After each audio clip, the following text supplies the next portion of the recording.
Okay, so here we are. Today is the 20th of October, and it's the day that we transition from the days of pine into the days of gorse.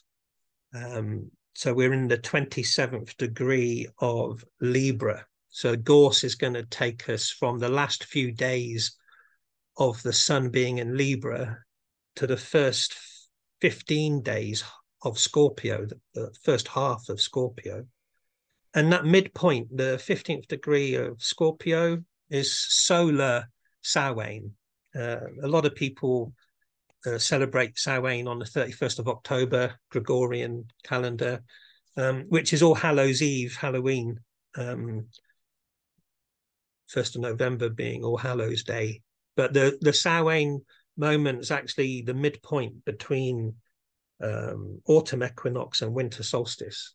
And unless the calendar changes, it's going to keep eking away from the 31st of October. And at the moment, it's round about the 6th or 7th of November, the midpoint, yeah, that just happens very slowly due to something called the precession of the equinoxes, which is why the Catholic Church eventually changed from the Julian calendar to the Gregorian calendar. But that was in the 1500s. So things keep slipping out. And doing a leap year every 4 years, having a 29th of February doesn't quite jiggle the numbers either. So it's going to keep slipping a little bit. Not that it matters. People celebrate when they celebrate. But the actual midpoint between autumn equinox and winter solstice is the 15th degree of Scorpio.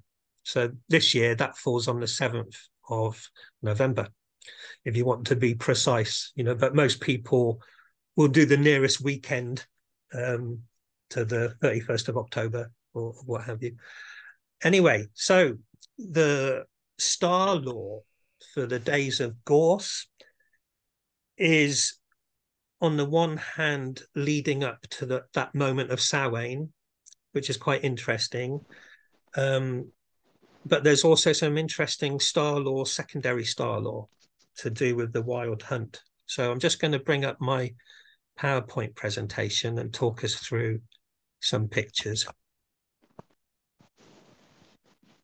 It's the same as last year then, isn't it? Somebody needs to mute. So there's some wonderful patterns that happen by default. This isn't my contrivance. This is the medieval tree list. So just like of all the 20 trees that are in the Ogham, alder and willow are next to each other. And they're the two trees that like being by the riverside, by the water's edge. And there's a similar thing happening here, that of all the 20 trees, heather and gorse are next to each other. And they're not trees, they're shrubs, but they have a deeper meaning.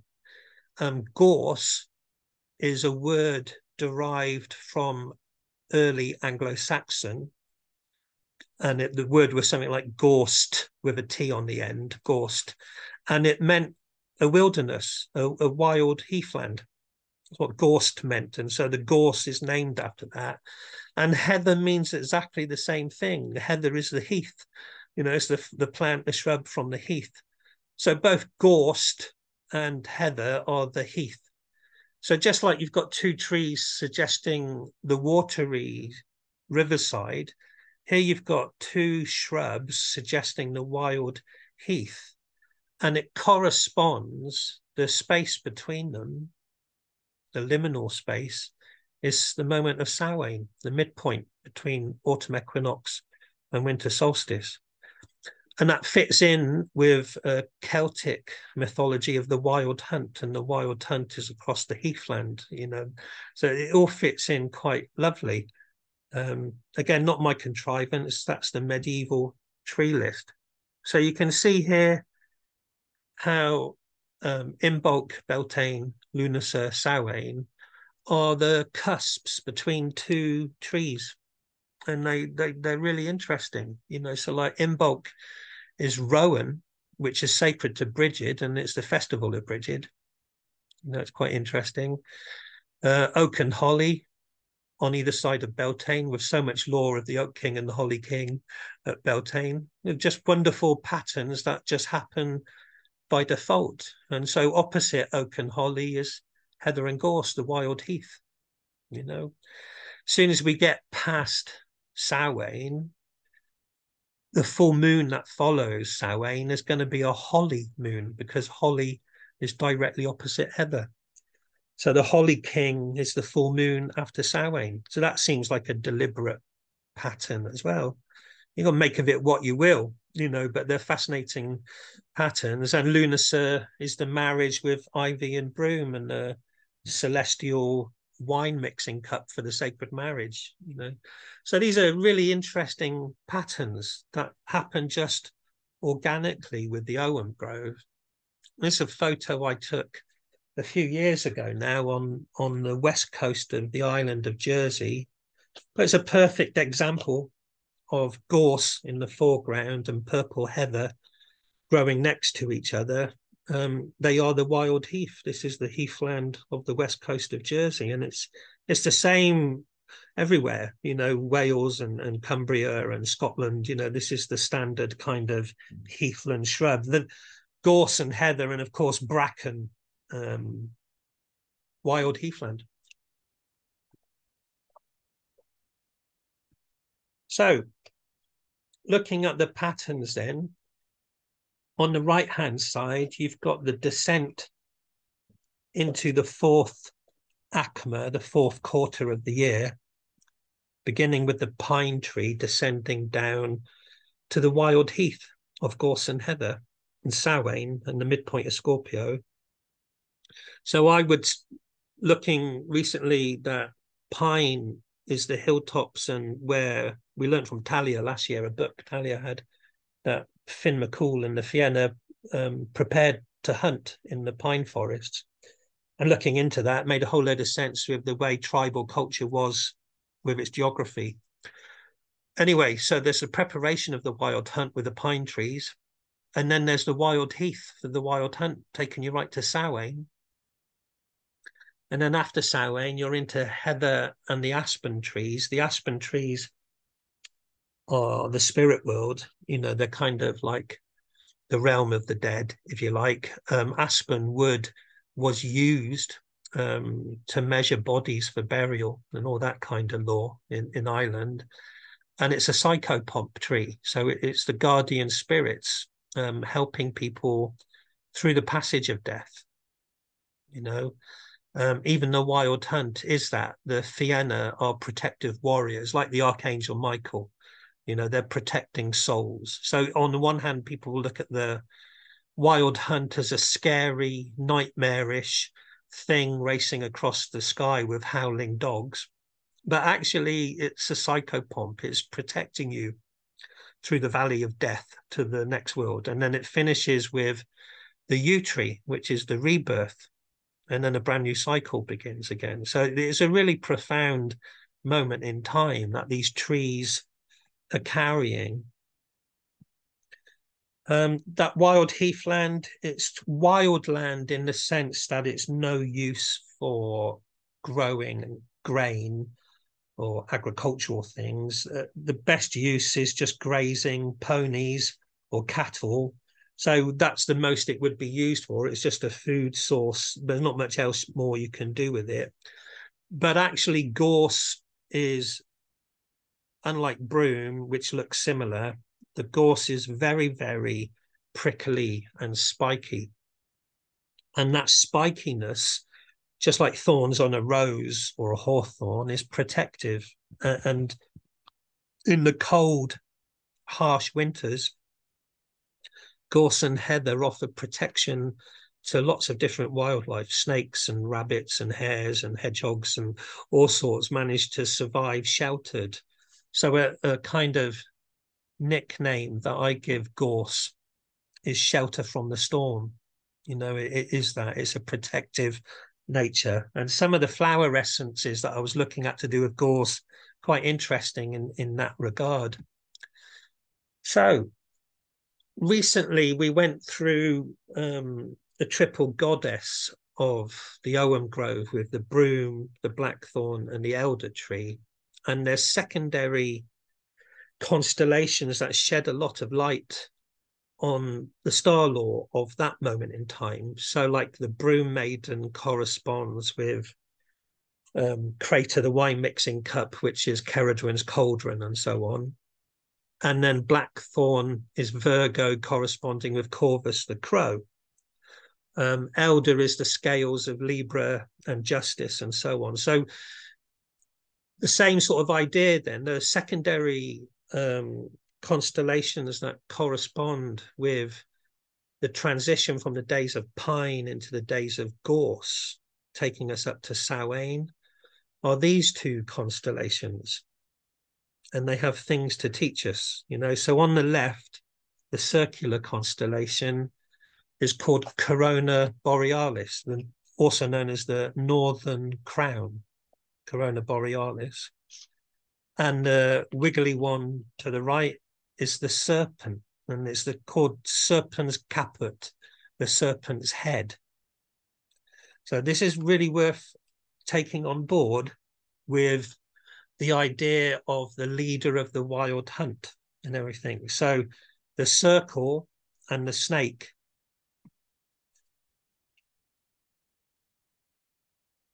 is depicted on the Gunderstrup cauldron here. You know, so the winter hunter, which is attested in Gore with Cernunnos, and on the left-hand side, the stag and the bull for winter and summer. Equally, here he is holding the round circlet and the serpent's head, you know, that constellation of Samhain and the leading up to Samhain is depicted here as clear as day. Very interesting. It's interesting because there's still not much evidence at all that the Celts used the traditional zodiac signs as much. Later bardic traditions did, but the evidence is the Celts were looking at other constellations and patterns. And so the seasonal constellations for Samhain are the Northern Crown and the Serpent's Head. Now, I'll come back to that shortly and just look at it a bit closer just to get some star lore in. So towards the right-hand side, you've got the constellation of Virgo, and there's a bright star called Spica. That's the grain of wheat that Gwion Bach turned into before Ceridwen consumed him. And then near the bottom, you've got Libra. So you can see how going from right to left, we're Virgo, Libra, and then we've got Serpens Caput and Corona Borealis. As the days turn and we go from one tree to another, although we're going from Libra into Scorpio, the dominant constellations are the Serpent's Head and Corona Borealis. Here's an old 17th century diagram. So on the bottom, lying down, is Virgo. And Virgo's holding should be a sheaf of wheat, but it looks like some sort of frond. But it says above her Virgo, clearly. And then by Virgo's feet are the scales of Libra. And again, after that, there's the depiction of the serpent's head and the crown. So it's a well-acknowledged pattern following Virgo and Libra, going to the snake and the crown. There's kind of secondary constellations of the Scorpio area. Now, the interesting thing with the Northern Crown is it really does look more like a Celtic torque than anything else. It almost looks like a small bowl or a basin, but it's called the Northern Crown. But back to the figure of Cernunnos on the Gunderstrup cauldron holding a torque, the torque is actually closer to the appearance of the constellation. Now, recently, looking at the winter hunter, wild hunter in Irish lore, the main character for that is Fionn McCool, and he famously has two dogs. Can't remember their names. One of them's called Bran, which means raven. I've forgotten the other one's name, but he has two dogs, and it actually corresponds with the winter hexagon, where you've got Orion the hunter and the two hounds, Canis Major, Canis Minor. So the two dogs. So they're shown here as well. The hunter's got his two hounds, and that kind of lore of Fionn McCool. I've recently done a video just within the last week going into the star lore of Fionn McCool in that way.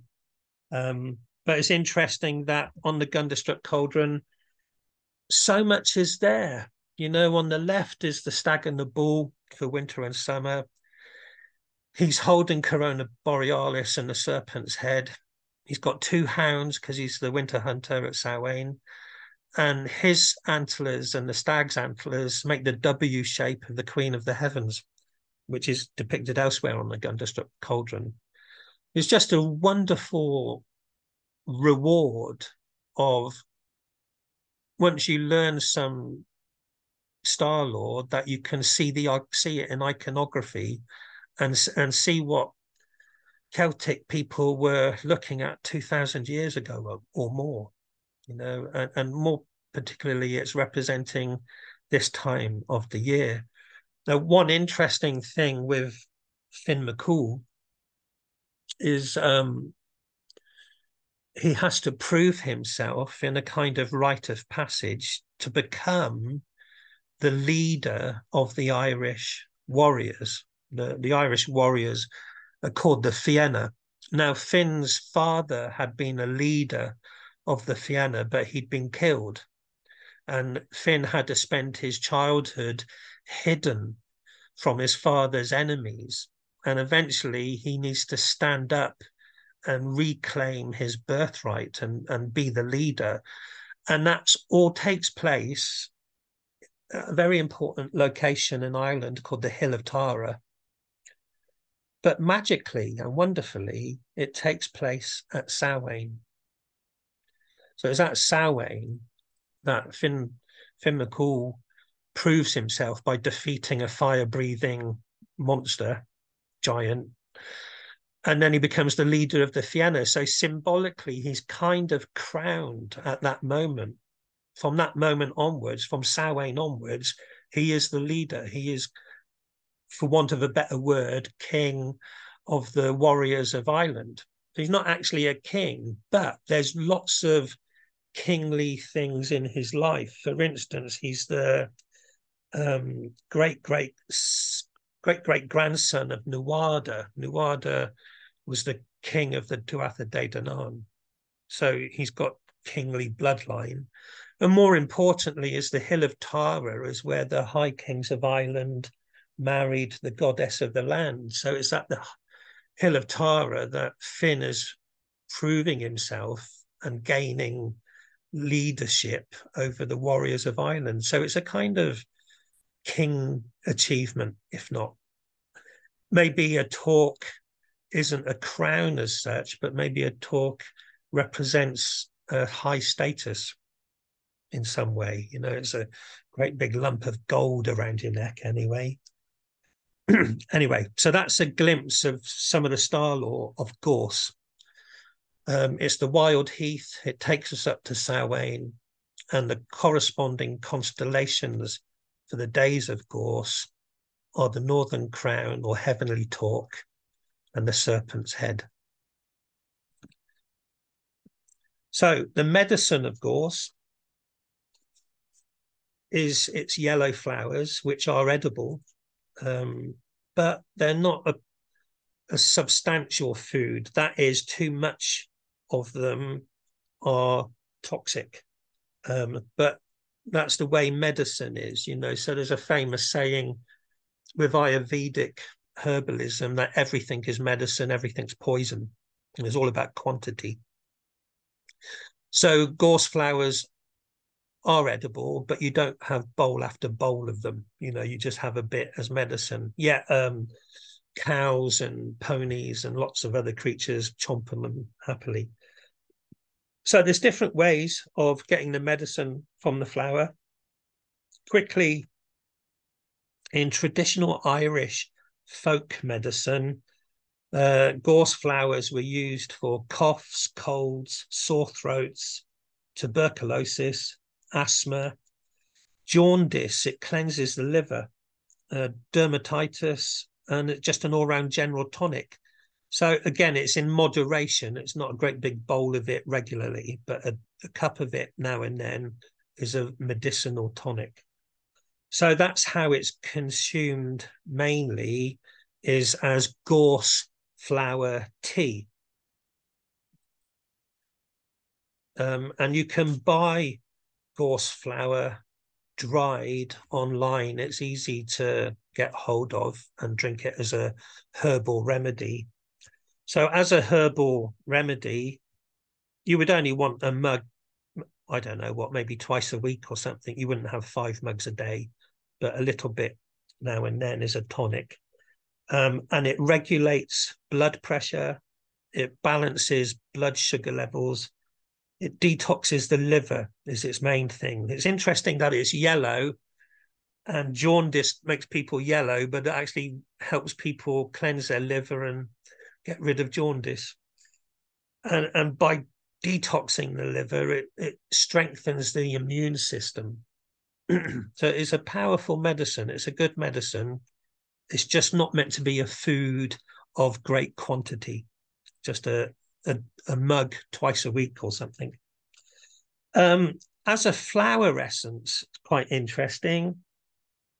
Flower essences work on people's emotional and psychological energy levels, and the flower essences of gorse help to restore people from feelings of hopelessness and despair.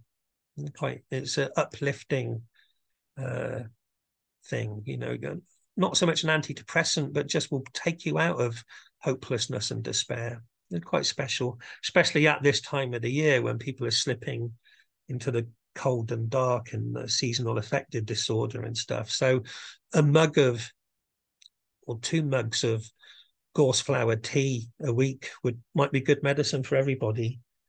Do your research. So looking for a symbiont mushroom or fungus for the gorse tree, the only one I could find is this fellow called Tremella mesenterica. Its common name is was it yellow brain fungus, because it looks a bit like brain tissue and it's very gelatinous and squelchy. So yellow brain fungus is also known as witch's butter. And I couldn't get to the bottom of that, other than the idea that it's scattered everywhere and the witches had dropped it, or their familiars had dropped it, flying back and forth from the witch and so on. There were Northern European witchcraft lore with it, but couldn't find anything of detail or substance. So it is edible. Apparently it's quite tasteless.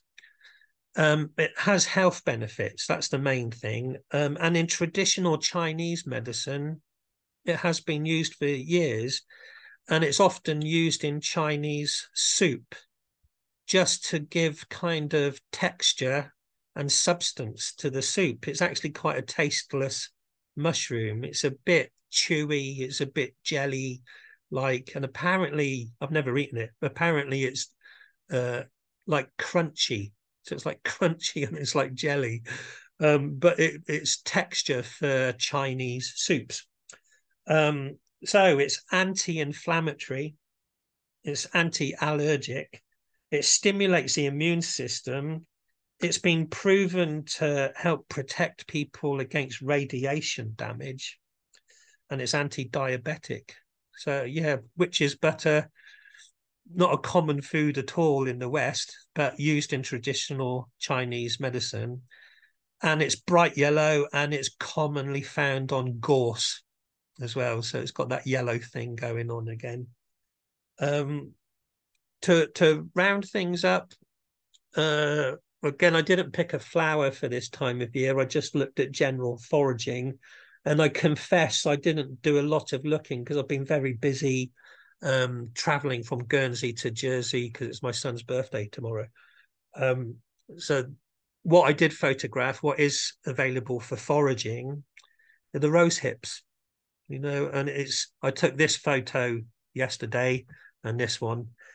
And for me, the wild rose in particular is screamingly absent from the Ogham. There's two trees that I wish were in the 20 trees and they're not, and that's the beech tree and the wild rose, because they are very important goddess trees.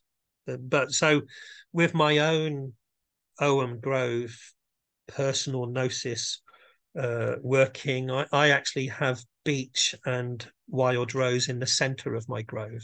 So they're not part of the circumference, the boundary, but I work with them in the middle in my psychic meditations and stuff. That's where they are. But so anyway, we wouldn't look at rose hips because the rose isn't anywhere in the circumference, but it is available for foraging right now, and you can get your rose hips. They're quite wonderful. You can get them all year round as dried hips and drink them as a tea, and they're perfectly safe. They're not toxic in any way. They're known to reduce the signs of aging. Even rose oil is great for the skin, great for your wrinkles and stuff. Lowers blood pressure, lowers cholesterol, reduces osteoarthritic pain, and is pretty good for all joint pain or joint inflammation. Rose hip tea is going to be good. Massively high in or rich in vitamin C and antioxidants. So, because of that, it's a rejuvenator, cleansing, good for your skin. Yeah. So that's it for now. I'll stop sharing and we can talk about the days of Gorse. You can put your microphones back on.